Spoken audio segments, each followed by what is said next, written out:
The Paris Guillotine Mystery, Chapter 1, The Discovery. The morning light crept timidly into the Parisian outskirts, casting long shadows over the cobbled streets that wove through the sleepy suburb like forgotten memories. Detective Claire Dupin adjusted her coat against the lingering chill of early spring and stepped beneath the garish flicker of a neon sign proclaiming storage units. The air was crisp, biting, as she made her way past uniformed officers, each of them murmuring in low voices that carried the unmistakable tension of an unusual case. Heads turned as Claire strode confidently toward the source of their unease, a nondescript unit, number 47, now a canvas for morbid curiosity. Inside, the ambiance was starkly different. She found Lieutenant Marc Renaud, her partner, already examining the surroundings with a meticulous eye. Claire took a moment to absorb the scene, a tableau frozen in time. A man's body sprawled lifelessly on the concrete floor, his head positioned with grotesque deliberation at the base of an antique guillotine. The body was discovered by a passerby, Mark said, his voice steady but with an edge of discomfort. Hardly a burglary gone wrong, Claire. She nodded, her mind already spinning hypotheses. Gérard Leclerc, a name both recognized and reviled in the circles of antiquity he so deftly navigated. His reclusive nature only added to the layers of intrigue that shrouded his persona, and now his death. The guillotine loomed with ominous grace, its polished wood and gleaming metal stark against the dullness of the storage unit. An outlandish relic of revolutionary France, it was a paradox in this era, a chilling testament to a bygone brutality. As Claire moved closer, she felt the weight of history pressing down, the guillotine whispering tales of judgment and finality. It was a character unto itself, a specter from an age when vengeance was swift and absolute. Whoever orchestrated this knew exactly what they were doing, Mark said, echoing her unspoken thought. The precision, the audacity, it's someone well-versed in historical dramatics. Claire examined the edges of the guillotine's blade glinting in the dim light, pristine and unblemished, a tool with a terrifying past now implicated in present darkness. Her gaze lingered over the room, noting the absence of struggle, the deliberate placement of the victim. There are layers to this, she murmured, her voice barely above a whisper, yet resolute. The past entwines with the present. We need to understand the man behind this. Gérard held secrets, perhaps too many. Mark crossed his arms, his brow furrowed in contemplation. Well, it seems his secrets have now bled into our world, and it's up to us to untangle them. Claire nodded. We start with his connections, his enemies. Every piece of his life must be examined. The storage unit felt colder, darker as they left, a silent promise hanging in the air, justice for Gérard, and an unraveling of the mystery that shadowed the Parisian elite. As they walked away from the evidence of mutilation and arcane history, the city's ever-present hum echoed, a constant reminder of both beauty and shadows lurking under its facade. Their journey had begun, a dive into the depths of human nature, where art and vengeance, history and modernity wove a complex tapestry. And somewhere, amid the echoes of the past, the answer awaited. Chapter 2. Whispers of the Art World. The scent of roasted coffee beans mingled with the crisp morning air as Detective Claire Dupin entered Café des Artistes, a quaint and decidedly eclectic gem nestled between unassuming bookshops. The cafe pulsed with quiet conversation, the patron's voices a gentle undercurrent to the classical music threading through the room. Claire settled into a cozy corner, her mind already cataloging the information she would glean today. Across from her, Marc Renaud arrived, his tall frame drawing attention as he negotiated the delicate path between tables. He carried an aura of seriousness that fit the current situation perfectly. Any luck with Gérard Leclerc's known associates? Claire inquired, sipping her coffee. Mark dropped a thin dossier onto the table, its contents promising revelations of murky dealings and elusive figures. His immediate circle is a tangle of rival collectors and estranged family members, Mark began, glancing at his notes. But it gets better or worse, depending on your perspective. She arched an eyebrow, gesturing for him to continue. What we know is Gérard moved in an elite underground art world, a place where lost masterpieces resurface and forgotten history pulsates with value and danger. Our victim was deeply entangled in a network that runs parallel to the legitimate art market, filled with intrigue and unfortunately, often peril. His dealings in procuring forbidden treasures made him both allies and adversaries. Yet, within this sphere, it's said he was seeking something revolutionary. Claire leaned in, her interest piqued. Revolutionary? As in politically or historically so? The latter, Mark affirmed, sliding a photograph across the table. It was of a manuscript, yellowed with age and covered in elegant, spiraling script. Rumor has it he was pursuing a rare manuscript from the Revolutionary period, documents that purportedly bore secrets about the Bastille, its downfall, or perhaps a treasure therein. Claire took a moment to digest the information, her mind weaving possibilities. If he was on the cusp of discovering something monumental, that might be motive enough for a rival to silence him. Mark nodded, his expression grave, or someone who didn't want the past to come to light. Their conversation paused as fresh croissants arrived, the aromatic steam curling from their flaky layers. Claire took a thoughtful bite, the chaos of her thoughts momentarily soothed by the simple pleasure. And then there are his family ties, Mark continued after a pause. Gérard had an estranged half-brother, Lucien, who dabbled in art theft. There was no love lost between them. In fact, Lucien openly challenged Gérard's authority in their shared niche of the art world. A well of old grudges, Claire mused. A personal angle might not be far-fetched. As they conspired over coffee and croissants, the cafe around them faded into embroiled, artful whispers, a microcosm of the larger world they needed to navigate. Claire knew they were on the precipice of a labyrinthine chase through Paris's cultural underbelly. Each conversation was a thread to be untangled, each lead a question to be probed with wisdom and caution. "We need to approach this from two fronts," Claire declared, her resolve firming. "Delve into the underground market and trace the manuscript's path. Simultaneously, we'll have to dig into Lucien's recent whereabouts and intentions." Mark agreed, checking his watch. "The art community will be buzzing. We'll start by tracking down Gérard's known contacts. Some may be eager to clear their names, while others, well, they may tell us more by what they choose to omit." With a plan in motion, Claire felt reinvigorated. The mysteries of art and the darker shades of human intent awaited, but her mind thrived on this challenge. They were chasing echoes, piecing together fragments of lives hidden behind veils of wealth and history. As they left the cafe, the rich tapestry of Paris unfurled around them, the city a living, breathing entity, vibrant and enigmatic. In its corners, secrets waited to be uncovered, histories longing to be revealed, just as they would find, perhaps, who dared breathe life into ancient vengeance. Chapter 3. Unraveling the Past. The streets of Paris, lined with their characteristic Haussmann architecture, were bustling as usual. Claire and Mark found themselves at the door of Juliette Moreau, a renowned curator and former colleague of Gérard Leclerc. The aroma of fresh pastries sold from a nearby boulangerie filled the air, but the detective's focus was singular. Juliette greeted them with a veneer of sophistication and warmth, leading them through an apartment adorned with relics from various epochs. She seemed poised, but Claire noted the slight tremor in her hands as she motioned for them to sit.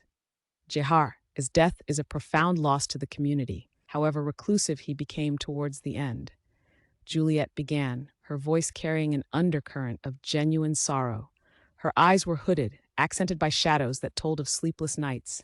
His retreat from the limelight, was it due to professional reasons or personal ones? Claire asked gently. Juliette sighed, her gaze drifting to a painting on the far wall, a landscape that seemed to undulate with hidden meaning. "Gérard was always haunted by the allure of the unattainable," she said softly. "In our world, success is often a double-edged sword.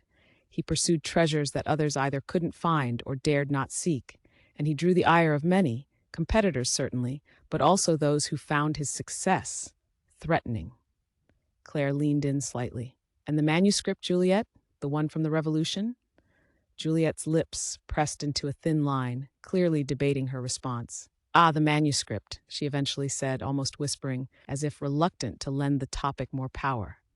"It was more than just a historical document. Gérard believed it could rewrite segments of history.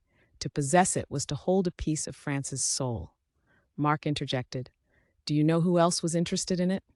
Rivals, perhaps, or even family?" There were whispers. Of course, there always are in our circles. Lucien, his half-brother, was one. He's complicated. Then there were collectors. René Vallon, a notorious figure in underground dealings, and Colette Fournier, whose collection of revolutionary artifacts is both famous and infamous. Claire took mental notes, anticipating the web of intrigue they would need to navigate. And this guillotine. It's a rare artifact, but one not unknown in high circles, Juliette replied. Certain collectors have indulged overly romanticized views of revolutionary justice. It's possible someone might have used it to make a statement. Or a threat, Mark noted quietly. Exactly, Juliette continued, but Gérard was focused, passionate, even if his interests appeared dangerous. As they finished their conversation, Claire couldn't help but feel the tug of history weaving through everything they had learned. Gérard's obsession with revolutionary France's relics, the mysterious manuscript, and the guillotine, an emblem of power and dread. Thank you, Juliette, Claire said, standing. You've given us much to consider. I hope for your sake, and for Gérard's memory, that this will end with justice. Juliette nodded, a wistful smile flickering briefly. Good luck, Claire.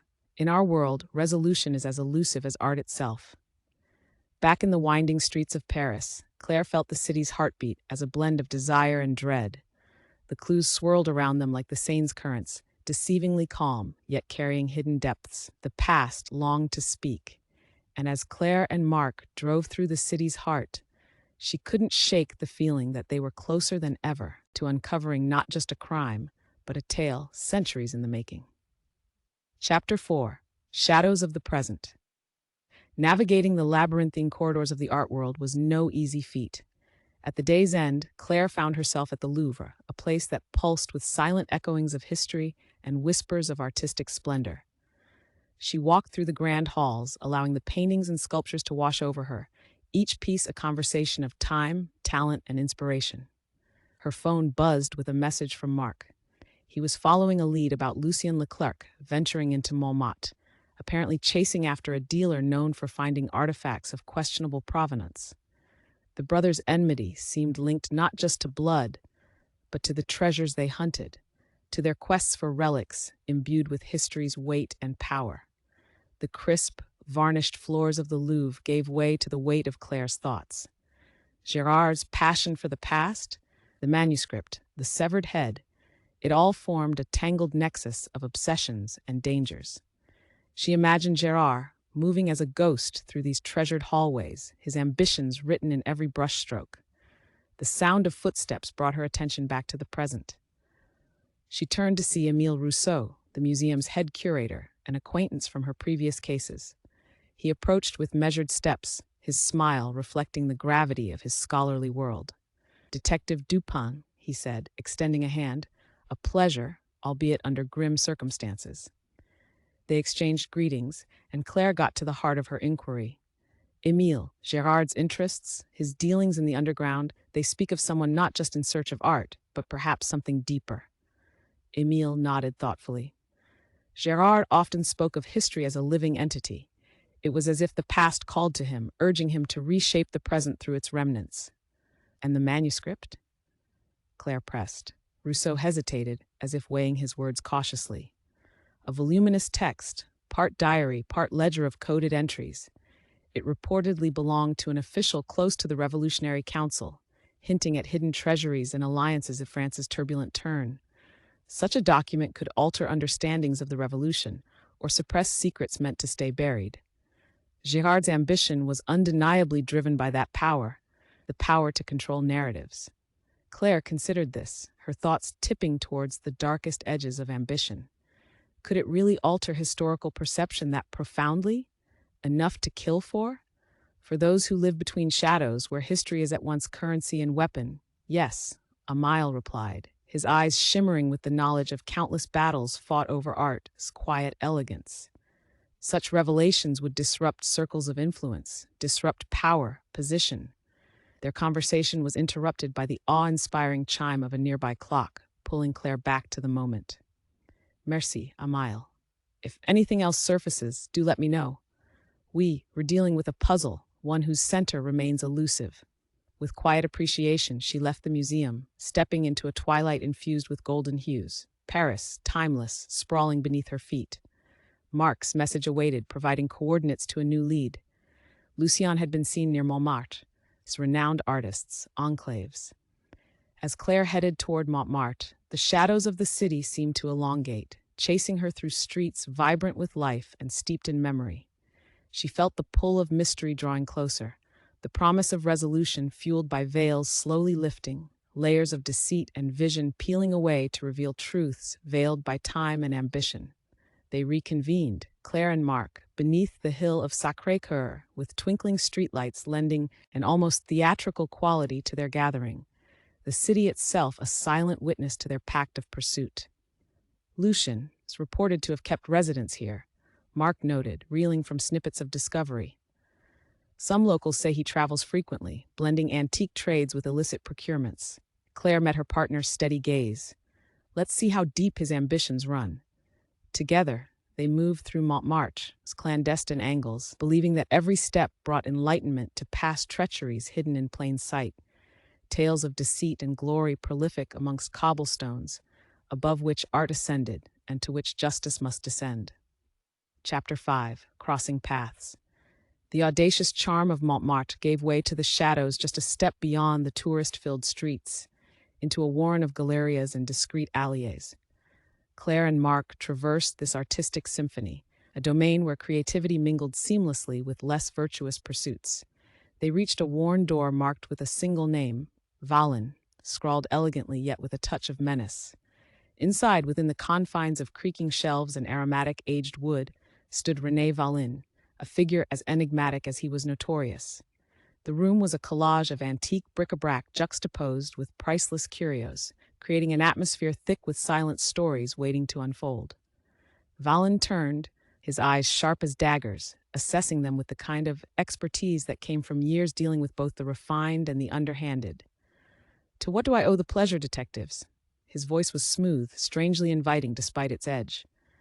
"You knew Gérard Leclerc well," Claire began, skipping past false niceties. "He's been murdered under circumstances that suggest old wrongs made new. You were aware of the guillotine and the manuscript?" Valin studied them for a moment, as if deciding just how much truth served his interest. Gérard was what you would call devoted beyond the traditional sense. That manuscript was reputedly the pinnacle of his devotion or folly, an obsession for which boundaries were porous. Porous, like his dealings, Marc noted. "Did you ever confront him, René? Consider him a threat?" René Valin leaned back, his silhouette casting a long shadow across the room. "Confronted? No. Detectives in our world, rivalry is as commonplace as the very air we breathe.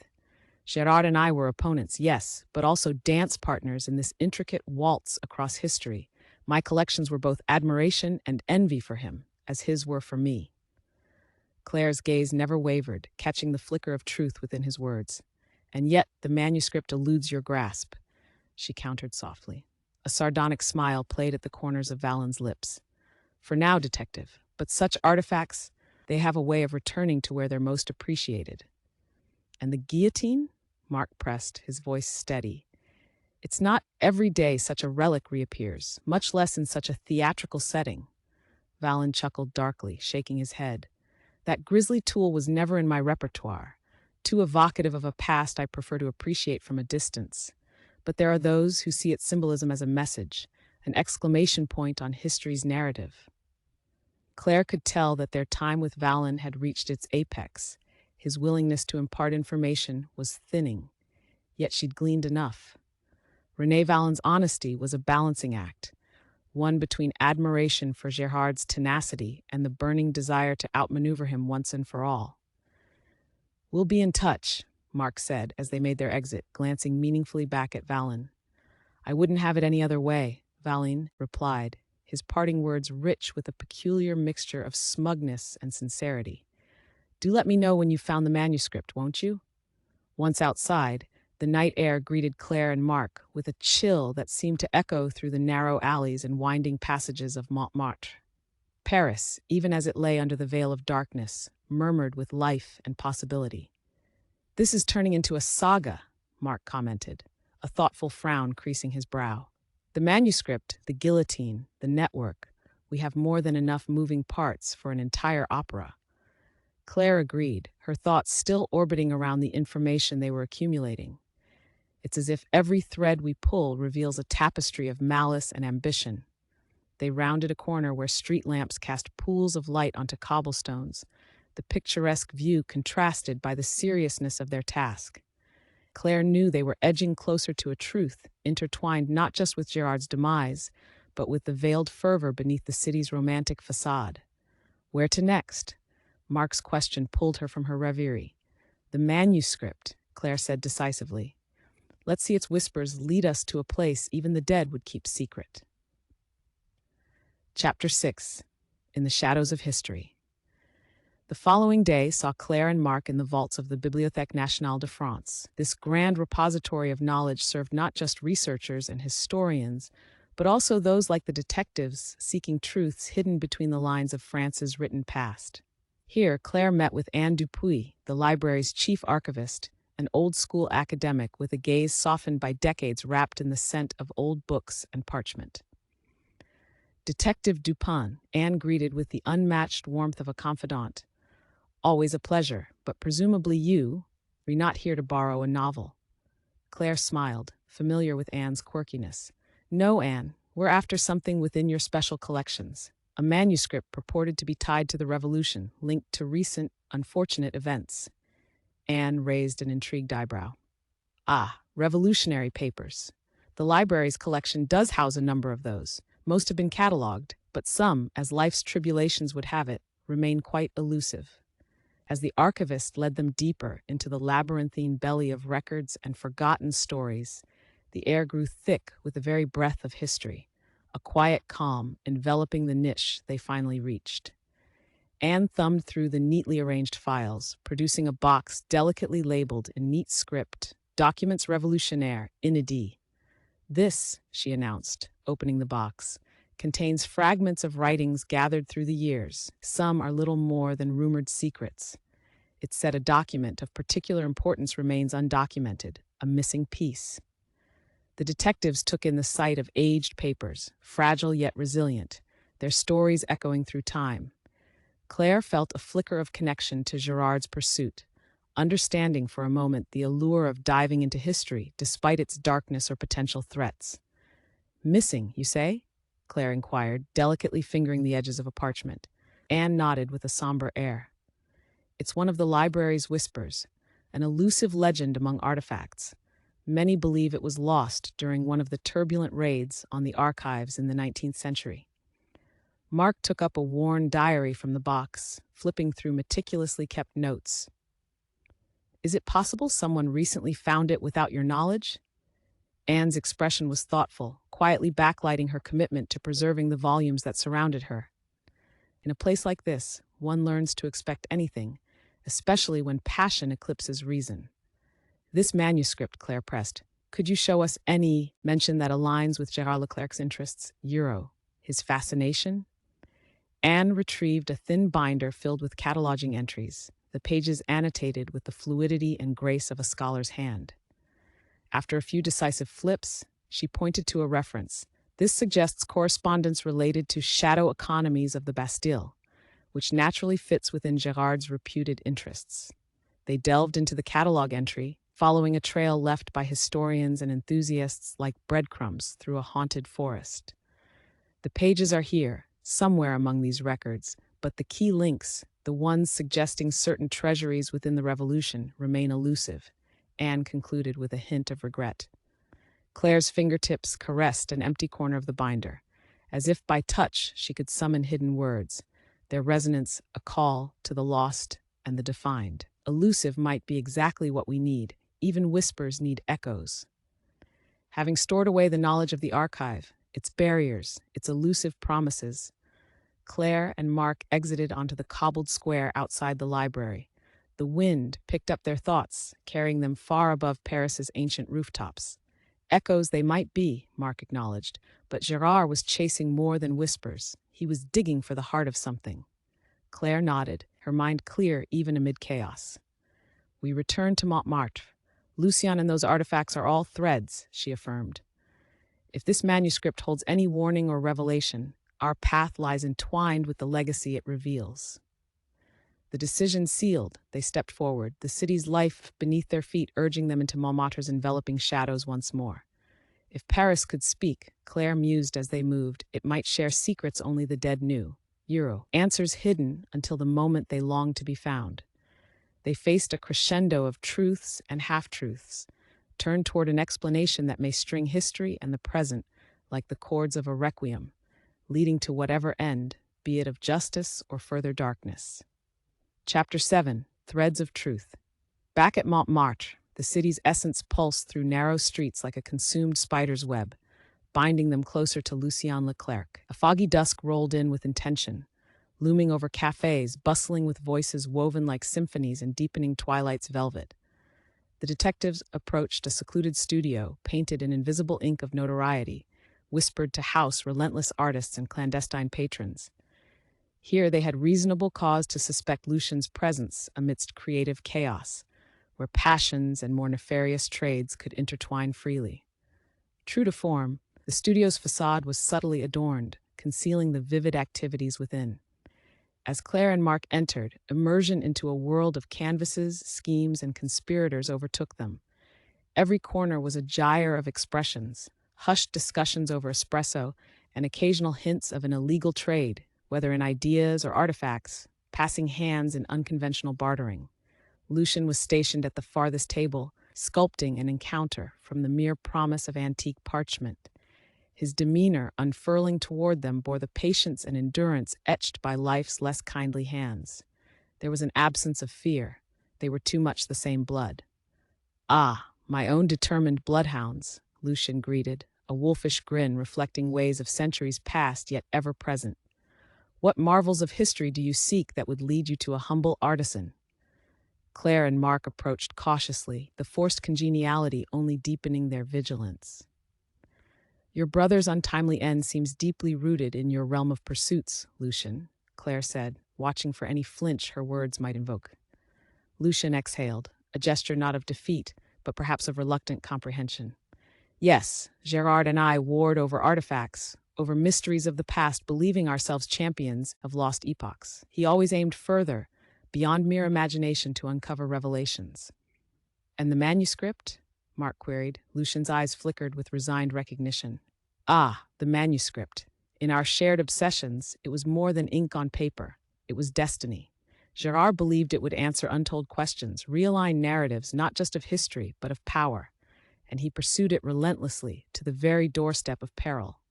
Claire studied him, noting the honesty that colored his words, the familial bonds complicated by rivalry and the pursuit of elusive truths. "Were you involved, directly or indirectly, in his end?" Lucien met her gaze squarely, his expression weary yet sincere. "No, detective.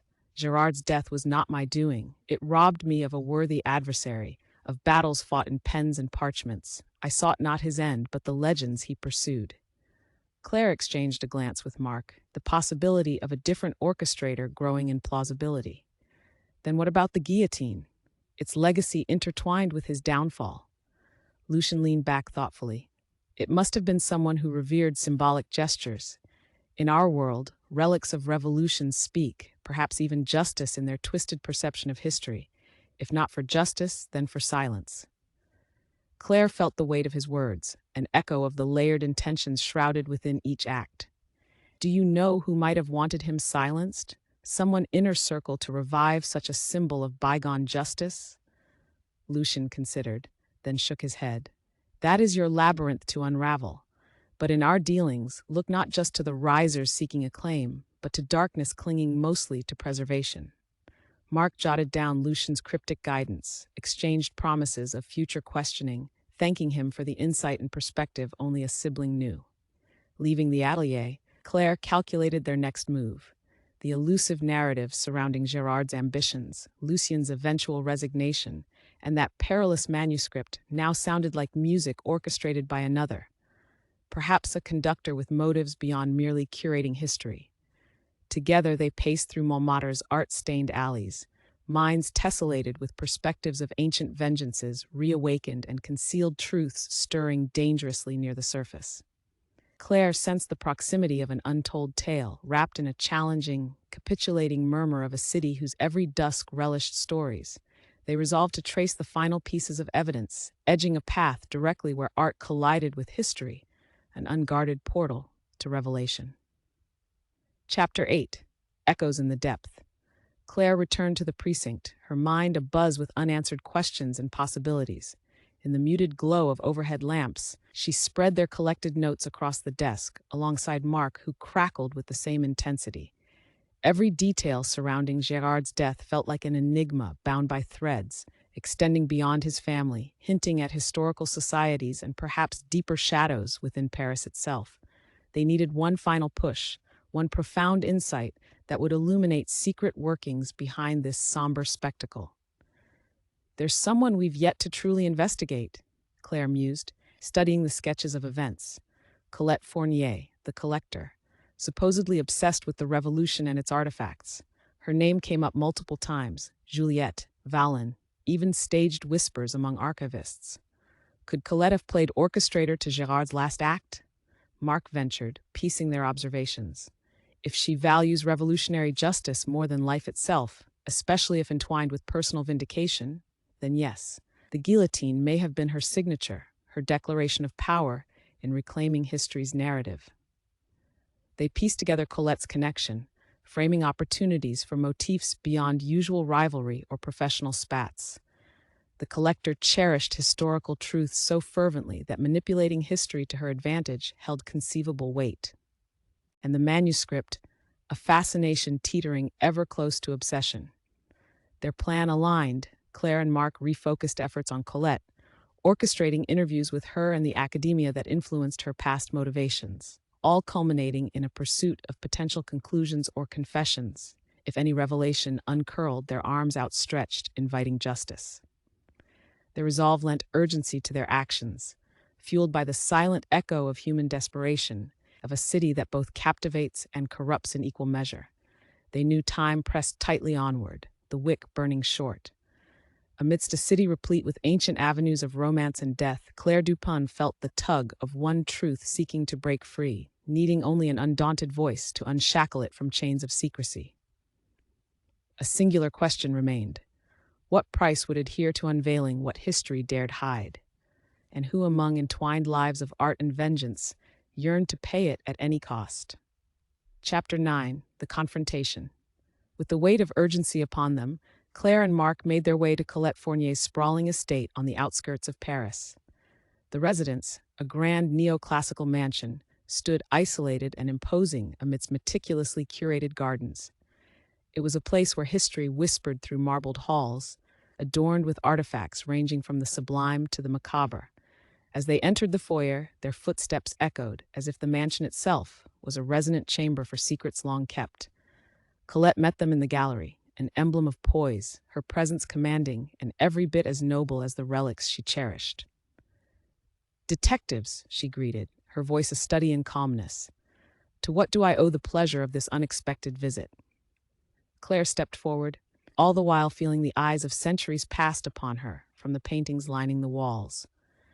"We need to discuss your interest in the manuscript linked to the revolution and its connection to Gérard Leclerc's demise." Colette's expression remained unflinching, though Claire sensed something shift beneath her composed exterior, a ripple beneath still waters. "Gérard was a dear acquaintance. His pursuits often mirrored my own. The manuscript, it holds myths more tantalizing than reality itself." Mark interjected, "And the reality? The guillotine? They certainly speak beyond myth in Gérard's case." Colette walked to a display case, tracing a finger along a delicate porcelain piece from the era they alluded to, a thoughtful silence preceding her measured response. "Symbolism and enactment," she mused aloud. What better way to communicate conviction than by invoking justice the past once knew? But was it conviction or something darker? Claire pressed, her intuition picking at the undercurrents. "Did you shape these events to serve your own narrative?" Colette turned, meeting Claire's gaze with a directness edged with defiance. "Gérard and I were explorers of lost stories. Our paths inevitably collided. But make no mistake, detective, I did not wield the blade that ended his journey." "Then who did?" Mark asked pointedly. Who would ensure history remained as it was, using motifs of the past as both message and mask? Her eyes scanned the room, absorbing the ghosts of revolution who stood their spectral vigil in oil and canvas. There are those bound to keep history's darkest truths entombed, Colette admitted. Preservers, not revealers, who might choose silence over revelation. Claire and Mark exchanged a look, perceiving the depth of Colette's entanglement. The collectors, the society she kept, it existed on guard of history, perhaps even conspiratorially safeguarding legacies, woven into the revolution's tumultuous outcome. As they departed, retracing their way through the corridors of time, Claire pondered Colette's dualistic role, a collector who honored history, yet loomed near those erring into alterations too perilous to bear. Their informal truce left lingering echoes, an unspoken acknowledgement of the delicate scales of history, each balanced. Chapter 10, the final piece. Back at the precinct, Claire and Mark conferred over their findings, piecing together clues, motives, and truths with the clarity of a masterpiece emerging from shadows. They'd unearthed the boundaries surrounding Gérard's death, a kaleidoscopic struggle stretching across blood and strangers, fueled by artifacts both hidden and endangered. Paris, ever ancient and alive, became their compass, guiding them through alleys of deception. They discerned that the custodian of history itself, be it script or guillotine, tethered the outcome to power, to legacy, and most compellingly, to silence. In clarifying our findings, Claire began, jotting notes as Mark arranged their thoughts into digestible order. Gérard's murder accentuates not merely a personal vendetta, but the lengths to which figures in our society might go to direct historical narratives in their favor. Colette might not be the hand that struck the final blow, but her alignment signals complicity with forces vying for control. And Lucien's estrangement, he could well be both bystander and participant in how their shared pursuits created rupture, Mark added, envisioning a realm where trust equivocated under pressure. As they wrapped the case together, acknowledging its complexities and repercussions, they initiated steps to ensure their assembled evidence and revelations culled justice from shadows. In Paris's lucid dawn, with its streets asleep in the embrace of dreams soon dissolved by daybreak, Claire Dupin walked alongside Mark. The city unfurled as they faced the Seine, an eternal force drawing fates together. "We've stirred echoes through centuries," Mark remarked, taking in the horizon where history met modern life. "But have we truly uncovered everything there is to find?" Claire took a deep breath, pondering the cyclical nature of knowledge and ignorance. "Perhaps not everything, Mark," she replied thoughtfully, "but we've shed light on a tale that was darkened by ambition and an overture to power not easily relinquished." As the sun rose higher, bathing Paris in its golden embrace, the detectives stood side by side, resolved in their journey toward truth, however elliptical or elusive. The Paris Guillotine Mystery, an intricate tapestry woven with strands of time, legacy, and human vice, remained a reminder of the eternal dance between light and shadows, where history both constrains and liberates. Their journey had brought closure and insight, reasserting their belief in seeking justice, no matter how entwined the threads of past and present. In the City of Lights, beneath arches of dream and memory, they understood that while the guillotine had been a herald, the stories it enveloped belonged to all eternity. Together, Claire and Mark turned back towards the heart of the city, their mission of untangling long-held truths ongoing, fueled by the conviction that no mystery, however daunting, would remain forever unsolved.